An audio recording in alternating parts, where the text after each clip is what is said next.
Welcome, everybody. Looks like we got a few folks still rolling in, so I'm going to wait just another minute or two before I start talking. But thank you, everybody, for tuning in and for joining us on this wonderful Thursday afternoon.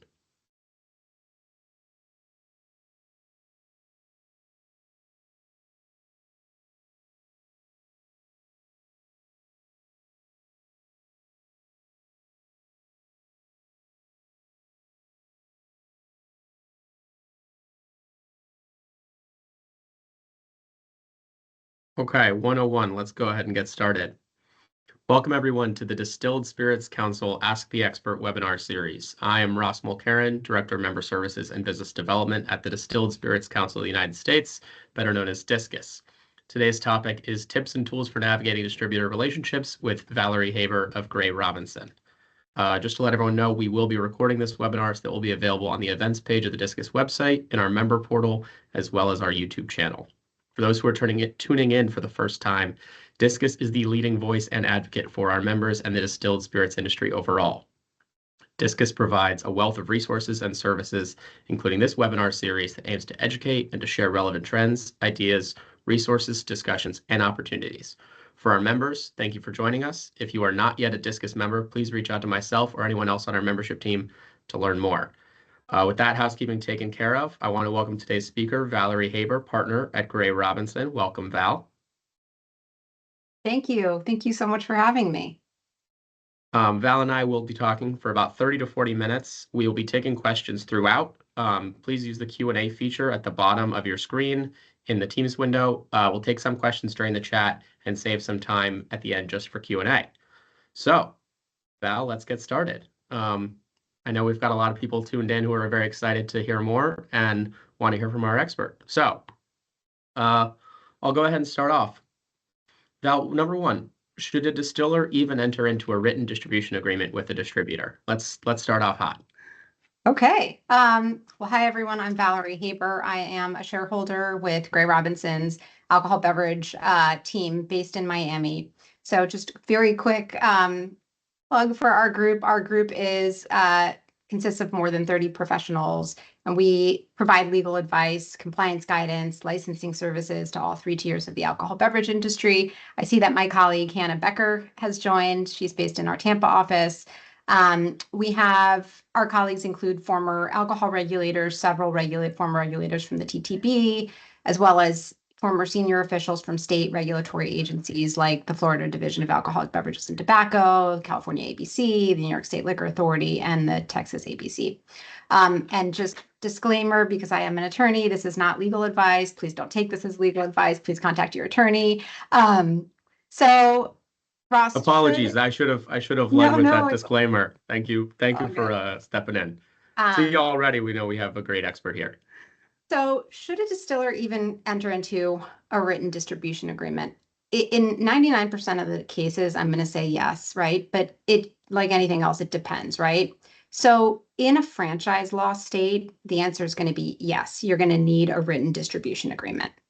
In a non-franchise law state, it's really going to depend on how much bargaining power you're coming to the relationship with and what you anticipate being able to negotiate with that distributor, right? So if you're a small brand negotiating with a large distributor, you may be better off not having an agreement because that large distributor's distribution agreement is going to be drafted in a way that's very favorable to them. So you may be better off not having one, right?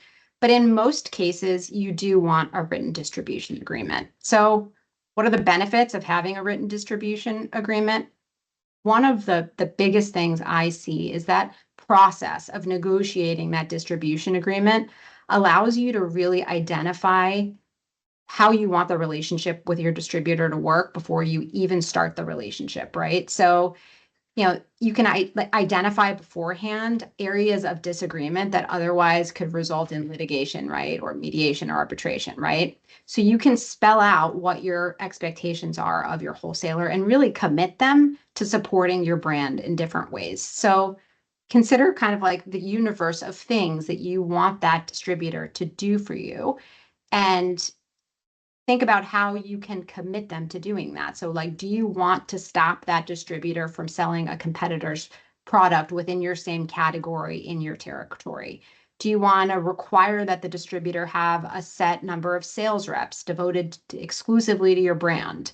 Do you want to, mandate that those sales reps call on accounts a certain number of times per month? What type of marketing do you want the distributor to commit to? Are they committing to a rate per case spend, for example? Are they committing to certain levels of promotional activity? Do you automatically want the distributor to be able to sell new brands you produce? So what if you're, producing a gin, but all of a sudden you want to produce a wine product bearing the same name, a wine RTD bearing the same brand name? Do they automatically get the rights to distribute that brand? Well, they may not be the best fit for a wine product. So you really need to think about those things before you enter into that relationship, right? What happens if you start producing a non-alc product?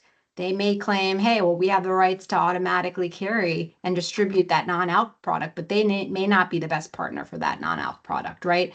So all of these kind of eventualities can be spelled out in the distribution agreement. Another really important thing, and this comes up a lot when things start to go badly, is what kind of reporting do you want back from them? Do you want monthly reports, quarterly reports, semi-yearly reports on orders, on depletions? What kind of detail do you want in the reporting that they provide to you, right? You can't fully evaluate their performance unless they're providing data back to you, right? So that becomes a point of contention in some of these negotiations. And right, as a lawyer, one of my primary concerns is what happens if you don't agree, right? Will you go to court? Will you go to mediation? Will you go to arbitration, right? That's a big thing you'd want to spell out before the relationship even starts. What happens at the end of the relationship? Are you going to be required to buy your products back from the distributor? Do they have to give you your marketing materials back? Do they have to shred all of your confidential information, right? So what are the benefits of not having a written distribution agreement? Again, if the written distribution agreement is likely going to be with terms that are very unfavorable to you, you're a very small brand, you're negotiating with a very large distributor, you may not want a written distribution agreement. The default position without an agreement is that you can terminate the relationship with the distributor so long as you give them reasonable notice and you have cause to terminate, right? But it may be that your POs and other written communication is enough to document the relationship. I'd say that's likely not the case in most instances, but it's possible. So you really need to weigh all of these factors and come up with the best solution for yourselves. Wonderful. Now, Val, one of the first things you mentioned were the franchise laws for spirits. Can you give us a little bit of a background on those franchise laws? Yeah, sure. So franchise laws are basically state laws that, for the most part, protect the distributor, right? And make it very difficult for a brand, for a supplier, to break up with the distributor. There are about 13 states that have these laws in place for spirits, right? These laws are very, very common in the beer world, but less common for spirits. But there are about 13 states that have them, states like Arkansas, Connecticut, Delaware. I'm not going to list them all, but there are roughly 13 of them. And they essentially regulate the relationship between the brand, the supplier, and the distributor and set certain like minimum thresholds for how the parties can interact with each other.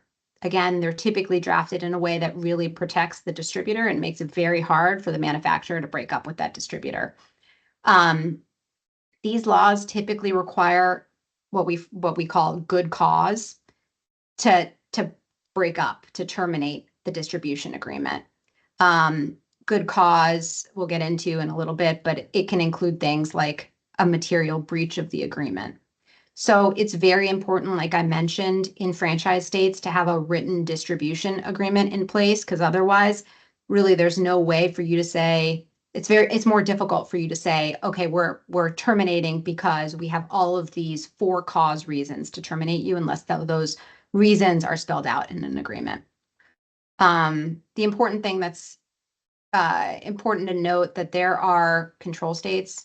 Most of you know control states are states where the state alcohol agency controls some aspect of the three-tier system. So 17 states operate as the in-state distributor. So you're not going to have spirits distribution agreements with the state, but you may have an agreement with an independent broker, a non-state agency distributor that essentially purchases your product and sells it to the control state.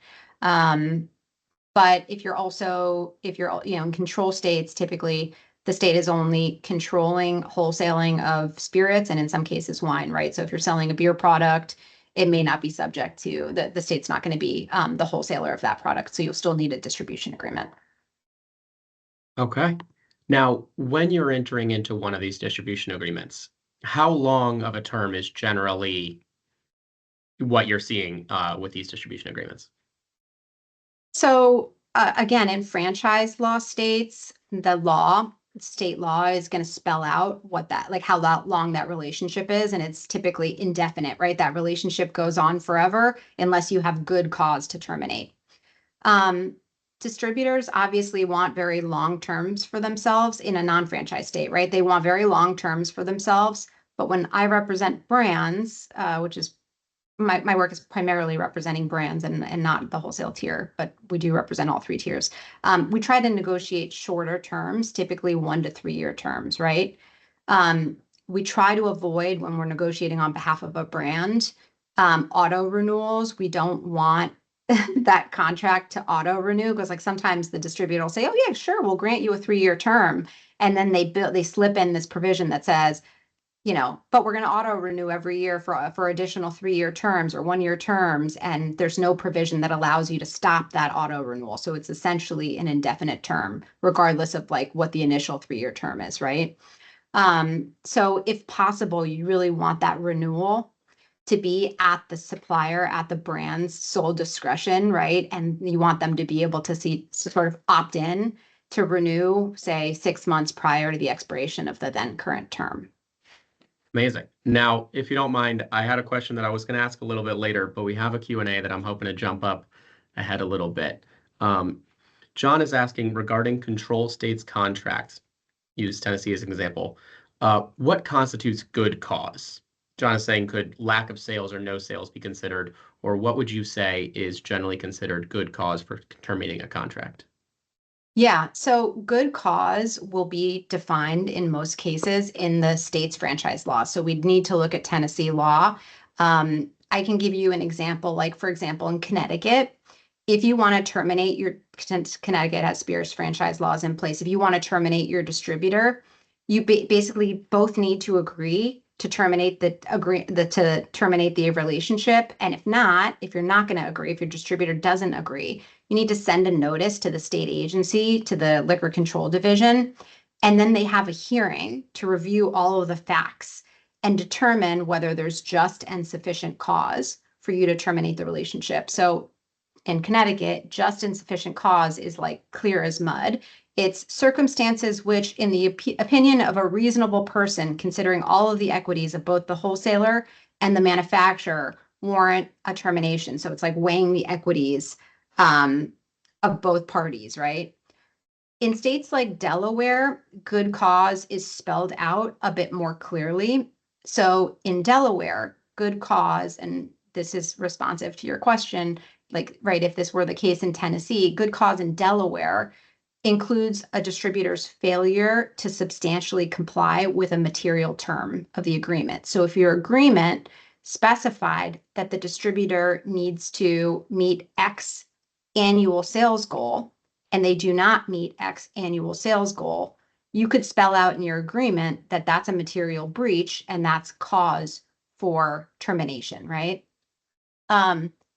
Other examples of good cause termination that you'll find in state statutes and state franchise laws are, like, again, in Delaware. You can generally, like, if you're going to terminate for cause, you need to give your distributor notice and give them like 60 days to cure the breach, right? So if they're not performing, you need to give them 60 days to cure whatever that deficiency is. But you don't have to give them notice, and you can automatically terminate for good cause if they've committed a felony, right? If they've committed fraud, if they lose their license, if they sell your product outside of their specified territory, if they don't pay you and they continue to not pay you after you've given them notice that they haven't paid, right? If they, file for bankruptcy, if they lose their license, that kind of thing, right? So one thing that is not good cause generally is if you sell your brand to a new supplier, right? If you sell your brand to a new manufacturer, that's typically not a reason to break up with your distributor and terminate your distribution agreement. And we'll talk about that a little bit later. But hopefully that answered your question about Tennessee in very general terms. You need to look at the state law, which will spell out what good cause is. Absolutely. Now, one of the things that I heard you mention in the potential for good cause would be territory. And now most distributors want to be considered the exclusive distributor in a territory. How would a distiller go about addressing this and preparing for this? Yeah, so this is typically required in franchise law states, right? You have to be the one distributor, the sole distributor, bound by that appointment of your distributor in that territory. Some states do allow what's called dueling. Dueling is where you have multiple wholesalers selling your brand in the same region at the same time. That's generally not allowed in most states, but there are a few states that do allow dueling. So you just want to be aware if you're in a state that allows dueling, you may want to negotiate the option to have multiple wholesalers, if that makes sense for your business, right? Have multiple wholesalers selling your product. Massachusetts and New Jersey are states that may allow dueling under certain circumstances, right? But the important thing for purposes of drafting your distribution agreement is making sure that you're very clearly defining what the territory is, right? Typically, it's an exhibit to the agreement. Territory is spelled out. Sometimes territory is a whole state, right? So the entire state of Tennessee. Sometimes it's only specific counties. That's more common in the beer world, right? To specify that the distributor is only going to carry your product in Miami-Dade, Broward, and Palm Beach counties in Florida, for example, right? Larger wholesalers will often say, I want the distribution agreement to cover all territories where we are licensed. So you need to carefully consider whether you're okay with that, right? Because you may not want this mammoth distributor carrying you in a state where you're better served by a smaller distributor, right? And kind of a tangential point here is, does the distributor get right of first refusal over new states you enter? Again, that same distributor may not be the right partner for you. So, but they'll typically, if they have the capacity to distribute your product in that new state, they'll typically want first dibs to do so. So you need to, in your agreement with them, spell out, okay, how long? You don't want them to sit on that decision for 2 months, right? While you're trying to get your product to market. So how long do they have to accept or reject that right of first refusal into a new territory, for example, right? These are all like the little eventualities that you don't think about until something goes wrong. And then you're stuck with a distribution agreement that's silent on all these little points. And you wish you had negotiated these things up front. Of course. No, that makes a ton of sense. Now, we've got a couple questions in the chat that I'm hoping. I know one, which I appreciate Jack sharing, that was just saying, would a change in ownership of a brand be considered enough cause for termination? It says most franchise control states. I know you said that change in ownership would not be considered good cause in most states, correct? Yeah, it's typically not considered good cause in most states. It requires the new supplier, the successor supplier, and there are nuances in each state, but typically the successor supplier, the successor brand owner is required to abide by the original distribution agreement. Okay. Now, and we have a couple questions that I would like to get back to, but one of the things that is top of mind for me as you describe what is and isn't good cause is, if you try to terminate a distribution agreement without good cause, sort of what happens next? I'm sure many people have tried this over the years. Yeah, so this is the most hotly contested aspect of negotiations when we're drafting distribution agreements, right? Most distributors push hard to get a termination fee if you're going to terminate them without cause. The industry standard is anywhere between 1 and 10x, 10 times the distributor's trailing 12-month gross profits from the sale of your products, right? Um, so those multipliers, as we call them, those termination fees, do vary, and that's something you can negotiate. We typically see a sweet spot of like 2 to 4 times gross profits termination fees, but higher for larger wholesalers, like 3 to 6 times. I'm just throwing out numbers. These vary widely, right? We've seen 10x multipliers. We've seen 1x multipliers. So termination fees usually only come into play again, like you said, Ross, when you're terminating without good cause, right? So if you're terminating because your distributor's bankrupt or they've lost their license, you don't pay them a termination fee, right?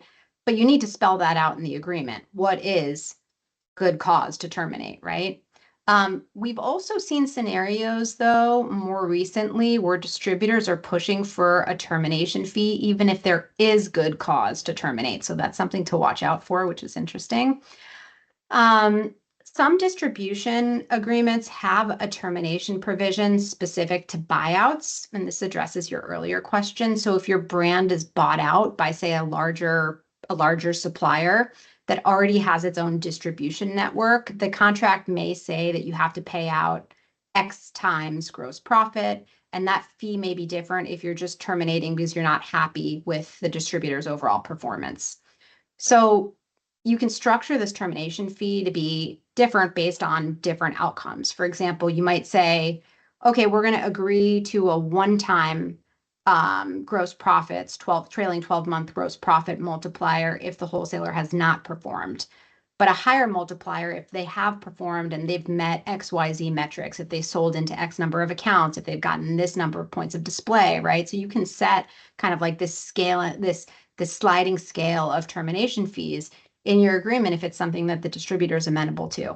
Again, larger distributors may not be amenable. They may say, well, this is our form contract and you take it or leave it, and you need to, sort of like delicately negotiate accordingly. So you can also kind of get creative with the way you structure that termination fee in other ways if you don't want to go with that standard multiplier formula. So you can do things like have a different termination fee. Like if you're in multiple states with the distributor, you may have a lower termination fee for Florida and a higher one for Tennessee or whatever it is, right? So a different multiplier by state.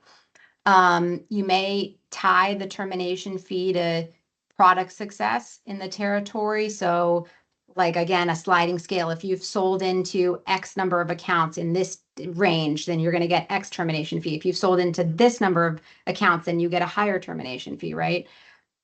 The problem with these more complicated formulas for termination fees is that they require that you have the data to support quantifying that termination fee, but that you also go through the exercise of quantifying that termination fee, right? So it's a labor intensive analysis. And oftentimes the distributor will just say, no, we're giving you a 3x termination and that's it, right? But increasingly we're seeing opportunities to negotiate more creative structuring of these termination fees.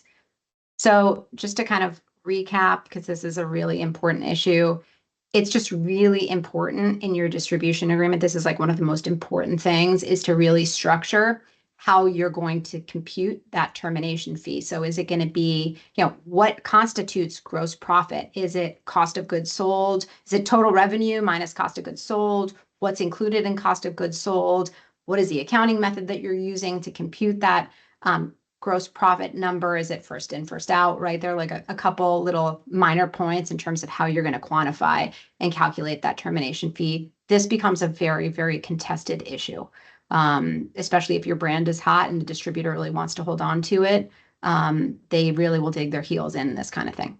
I can imagine so. Well, hopefully everyone tuned in has a really hot brand that all the distributors want a piece of, because all of the Discus members are doing great. Now, while we're on this topic, we do have a question from Chris that said, if they purchased a distillery and there's no contract on file at the facility and the distributor does not have a copy of the contract, where would you stand on the issue of termination? Yeah, this is a good question. I've come across this a few times recently in the last few months. Well, it depends, right? Do you want to keep the distributor around? If so, you're going to want to negotiate a new agreement. Sometimes state laws will default to there is a contractual relationship, or there is a relationship between you, an agreement between you, even if it's just a course of conduct. So you need to look at state law, unfortunately. You need to look at state law to determine if you were to break up with them, if they could still dig their heels in and say, listen, no, we have an oral agreement based on our course of conduct, based on all of our email correspondence, based on us accepting orders, that kind of thing, right? Of course. No, I appreciate that. Now, I'm going to take a couple more from our Q&A while we have them, and they're hot. TK was asking, this is slightly different from our discussion of termination of these agreements. Would you say, is it possible to negotiate with a distributor for distributor to retailer margins to achieve a better shelf price? Is that usually into these distributor agreements? This is a very touchy subject that I'd rather not address head on, right? Because there is some sensitivity to pricing, right? Typically, the supplier cannot get involved generally directly in how the wholesaler prices its product to the retailer because that's the exclusive domain of the wholesaler, right? The wholesaler needs to determine prices to retailers. Margins are often addressed in general terms, but you need to really delicately consider how you're framing that in the agreement to avoid an argument that there's some sort of price fixing or colluding or antitrust issue between the supplier and the wholesaler. Of So I'd just course. say buyer beware if you're going to structure an agreement that way. We would just really would need to consider all of the factors and what your end objective is. And if anyone has any questions about the about 100-year-old basis of that issue, there's a wonderful course on the Discus Academy about the foundation of the three-tier system since Prohibition, which I'm sure is very relevant to that whole conversation. Now, we do have another question from Supplier X, which I'm assuming is not their government name, uh, that says, can you talk about change of control clauses? Are they a gray area of the three-tier system, and have they been challenged legally? This, I will admit, I'm not an area expert on. So, Valerie, do you have any sense of this? Yeah, so and Ross, I think we were planning on covering some of this change in control stuff later on in the presentation, but maybe we'll address it now. So yes, there's been tremendous wholesaler consolidation over the years, right? So how does a brand deal with that? Change of control, and I'm not sure if the question is referring to change of control of the supplier, of the brand, or of the wholesaler. But in either instance, this can become a big issue for brands, right? And it's something that we really negotiate and very carefully review in distribution agreements. What happens if the supplier sells its brand? Is the wholesaler bound by that agreement? Or does the new supplier have to be bound by that existing distribution agreement? And what happens if the wholesaler sells to a new wholesaler? Does the brand have to stick with the new wholesaler? So we refer to these as changing control issues. So you might have like an excellent working relationship with your existing smaller distributor, but then they get bought out by a larger distributor.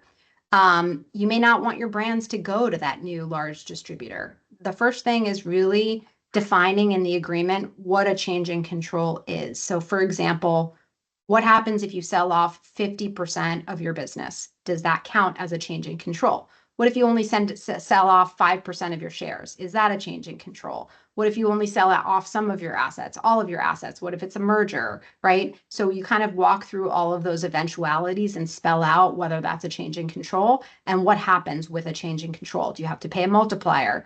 Do you have to pay a termination fee to the distributor? That kind of thing, right? Most franchise laws require that the supplier first consent to the sale of the distributorship before the distribution buyer can take over distribution of the brand, right? So the brand needs to consent to the new distributor. But you need to make sure you get enough information from the buyer, the new distributor, about what they're offering you, right? So do they have enough sales force? Are they going to have enough facilities to house your product? Are they going to be using the selling distributors facilities? You may want to incorporate provisions in your agreement that require any successor to provide information about their financials so you can make a proper determination as to whether you're going to consent to the assignment. So if your brand gets bought out by a bigger distillery, that new distillery may not want to have to use your existing distributor. So again, it's important to include provisions about successor supplier liability in your distribution agreements too. And obviously you want the agreement to be as favorable to you as possible. So you're going to, possibly build in the ability to terminate the distribution agreement if you get bought out, right? Of course. And thank you for talking about that. I know we skipped ahead a little bit, but I appreciate you talking about that. Now, to your point of brands getting bought out, and particularly wholesalers recently, there's been a lot of consolidation over the last decade. It's good for everyone to have these clauses in their distribution agreements, which is great. So besides those change of concept or change of control clauses, what are some other newer concepts that you're seeing being introduced into these distribution agreement negotiations? Yeah, so there's, this industry, like any other industry, is constantly evolving, right? So as an attorney, representing brands across the country, we're constantly having to pivot and find creative ways to lawyer. At the end of the day, it's, we're trying to figure out what you need as a business, right? But what we're seeing are suppliers, for example, saying, hey, distributor, I'm going to let you carry my product, but you're going to have to buy in and you're going to have to pay me for the right to acquire my brand, to carry my brand. That becomes a little tricky. Some states don't like that, right? So Texas has come down and said, Texas ABC has come down and said, we're not okay with that kind of brand acquisition, right? Other states have legislated and have passed statutes or ordinances or regulations that say you can't do that, right? So a brand acquisition fee is one thing we are seeing. Bigger distributors, like I mentioned before, are digging in their heels and requiring higher multipliers. So we're seeing some of the big guys look at, start off negotiations with 7 to 10x trailing 12-month gross profit termination fees. What else? We're seeing, and this is something I haven't really covered. We could probably do a whole other seminar on this topic, but setting goals. I'm sure with we your could do distributor. 10 more seminars Yeah. on this. This is, and I know our members are very interested. Sorry. But yeah, so setting goals, for example. So we're seeing setting goals is one of the most important things, especially if you're trying to tie termination rights to, the distributor not meeting their goals. But we're seeing suppliers use goals to calculate termination fees. So if the wholesaler does not meet their goals or a certain percentage of their goals, then the multiplier is going to be X. We've seen larger wholesalers dig in their heels and say, no, no, no, no, these goals are aspirational. We don't actually have to meet them. If we don't meet these goals, you still can't break up with us. You still can't terminate us. And if you do, oh, you have to pay us this multiplier, right? So we're also seeing termination fees being tied to the year, the contract year that you are in the agreement. So like if you're terminating in year 1, then the fee is going to be lower because the distributor hasn't spent, arguably the logic behind it is that the distributor hasn't spent as much time to invest in your brand yet, right? They haven't expended all of those resources to build up your brand yet. But if they're terminating in year 15, then their termination fee is going to be much higher. So like a sliding scale based on the year you are in the contract. And then sometimes just, provisions that say termination for without cause is just not possible until a certain year. So you can't break up with us until year 5. Yeah. Okay. Sounds like there's an awful lot going on. Now, Discus obviously wants to advocate for the entire spirits industry, but we are primarily a supplier side organization. So for all of our members here and everyone tuned in, once a brand has entered into a distribution agreement, what should they be doing to continue to protect their brand and their own label in their relationship with this distributor? Yeah, so this would be a good topic for a whole another seminar, right? But just like very high level. Um, if you don't already have one attached to your distribution agreement, you need to get an annual brand plan, an annual marketing plan, whatever you want to call it, a plan that you're agreeing to with your distributor that includes a lot of details about how they're going to market and promote your product, what their depletion goals are, what type of resources they're going to put behind your brand, right? And those are great because and sometimes they're attached to the agreement and they're exhibit A for your goals, right, in the agreement. Sometimes they're negotiated separately, but the agreement refers to the annual brand plan or the annual marketing plan, right? But you want one of those because you want the distributor to spend the time thinking through how they're going to support your brand, right? Um, and to do that, really to formulate that plan, there's a lot of education that needs to be done by the supplier, by the brand. Set up meetings with your distributor, train your distributor on your brand. What differentiates your product from your competitor's product? How does it distinguish itself in the category, right? In the segment? Who is your ideal client? Who's your target market, right? Like all of those things that you all intuitively know, right? But that discussion, that communication is super important. And the step of incorporating it into documentation and annual brand plan. So you have written goals. I can't tell you how many times we've seen um, agreements that say the distributor is going to have goals set. And if they breach those, if they don't meet those goals, we can terminate. But then there are no goals anywhere. Nobody can find the goals. Nobody's ever written down the goals, right? So you got to write down the goals. And typically the way that's done is in an annual brand plan. Um, then you got to manage the annual brand plan, right? You got to have periodic meetings with your distributor to make sure you're on target, that you're meeting the objectives set forth in that annual brand plan. Um, and then just overall, I'd say, of course, communication is key, but keeping the distributor's leadership up to date on sort of like what the future looks like for your brand. So if you are thinking of you know, doing a brand extension, a line extension, right?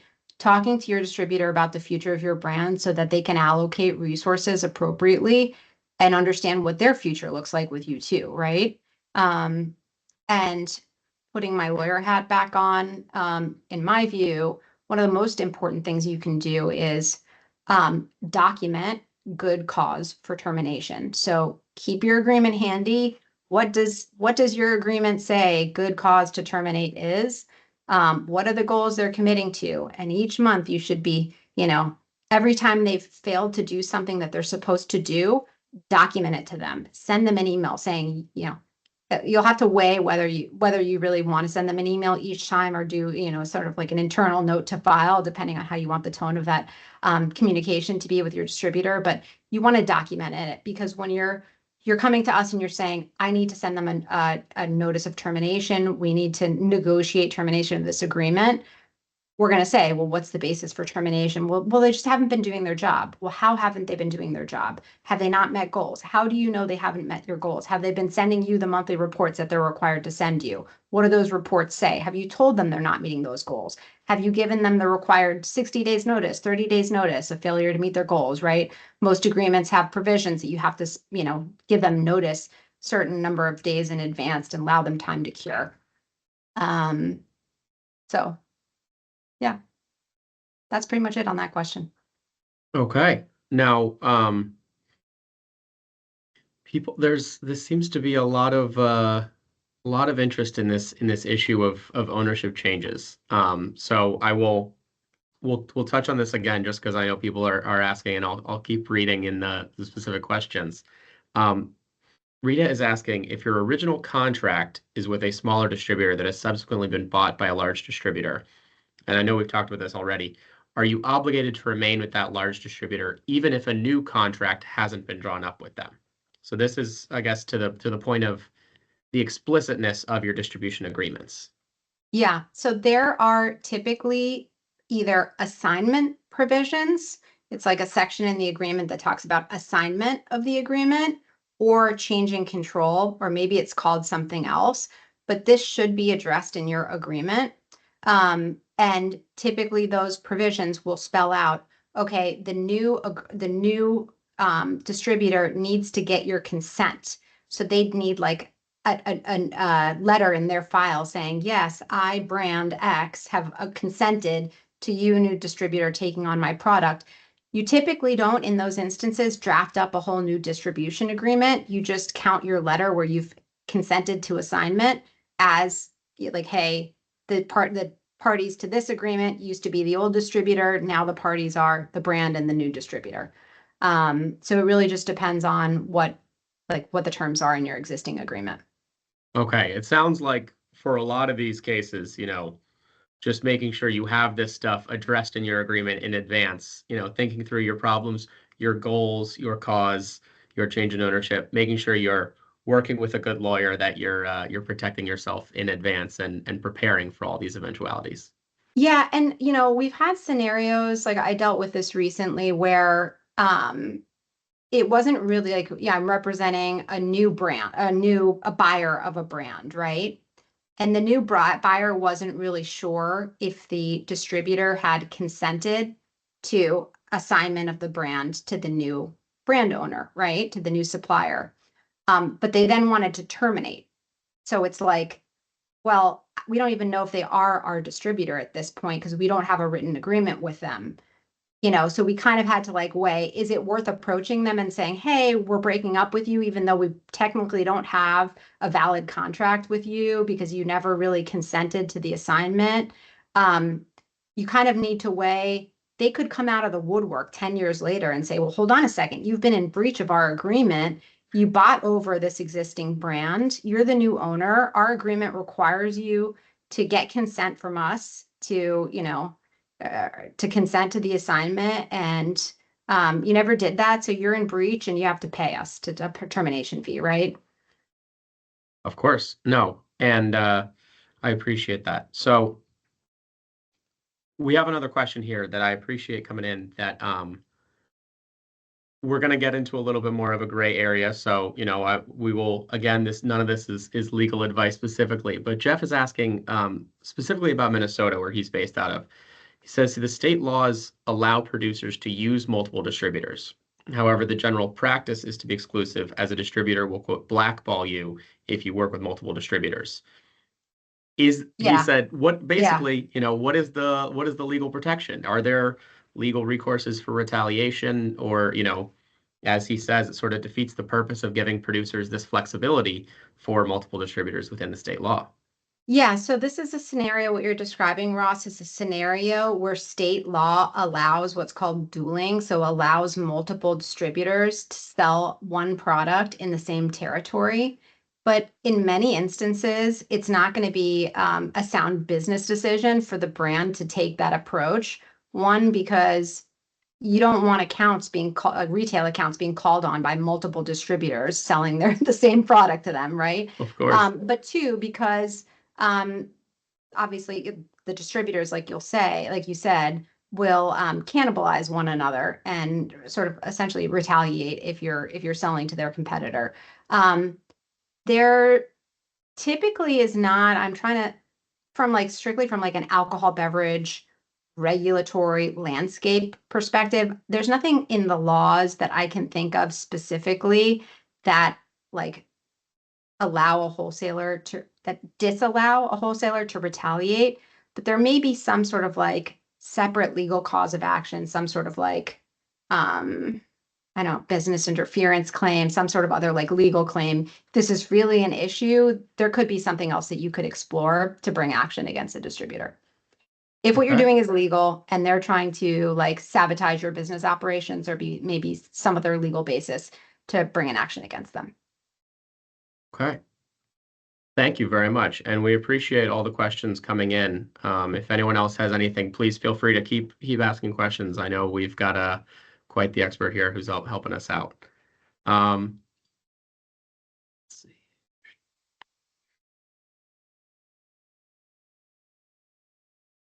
So would you say there's, I guess, to several of your points earlier, um,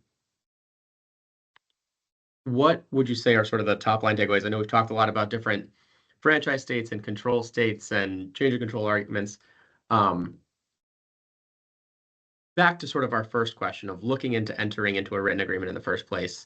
If anyone is sort of taking anything away from this, what are sort of your, I guess, top couple of things that our suppliers should be looking into as they either start their brand or grow their brand, or because obviously everyone tuned in today is going to be the next hot brand that's going to go crazy to make sure that they're looking after themselves and protecting themselves. Yeah, I mean, so strictly from like a business perspective, right? You need to think about what type of wholesaler is the right partner for you. But once you've identified that partner, I think that the main thing is thinking through and I think sometimes it involves like having an attorney who's seen all the things go wrong in these relationships, identifying exactly how you want that relationship to work and building that legal framework accordingly. So how do you want to be able to break up with them? What do you want them to, what kind of goals do you want them to be beholden to? All of the things we've already mentioned, right? What happens if they sell? All of those successor liability provisions that we changed in control provisions that we talked about. Really just documenting everything as thoroughly as possible in the initial agreement will prevent so many problems down the road. You don't want a lawsuit with your distributor. It's going to be so expensive, so protracted, and it really disrupts business for brands and for the wholesalers too, frankly. Okay, we got another question right here.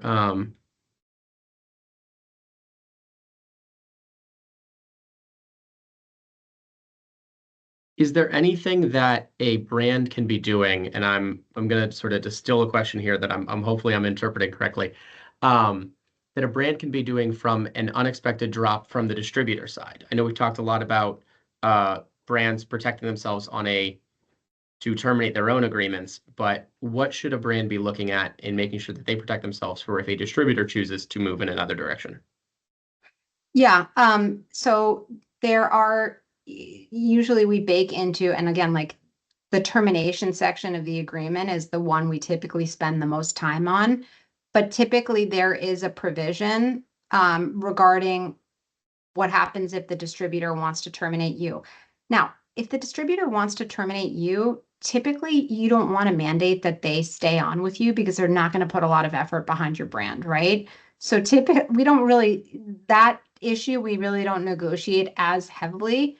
But you could build in protections for yourself saying, they need to stay on for X period of like transition time. And in that transition time, they need to maintain Salesforce. They need to properly transition your brand to a new distributor, right? But it's difficult to keep them beholden to you contractually because if they don't, again, practically, if they don't want to be selling your brand, they're not going to do a good job doing it. Of course. No, and that makes a ton of sense.